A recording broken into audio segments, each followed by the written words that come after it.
আজকে বাচ্চাদের স্কুল ছুটি, মেয়েরা তাই ঘুম থেকে দেরি করে উঠছে। ওঠার পর এদের জন্য আজকে টিফিন বানালাম। প্রথম পাউটি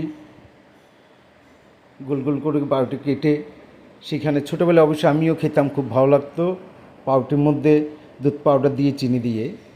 তাই আজকে বাচ্চাদের জন্য গোল গোল পাউটির মধ্যে হালকা হালকা দুধ পাউডার এবং চিনি দিয়ে খাওয়ালাম। আমার বড় মেয়ে খাচ্ছে, ওয়াও বলছে খুব টেস্টি টেস্টি খাবার হয়েছে। এরপর রুটির বাকি অংশ একটু তাওয়ার মধ্যে গরম করে সেখানে ডিম ছেড়ে দিলাম।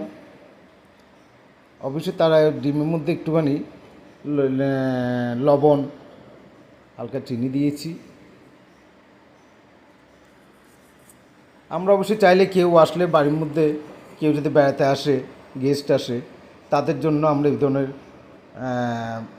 করে দিতে পারি।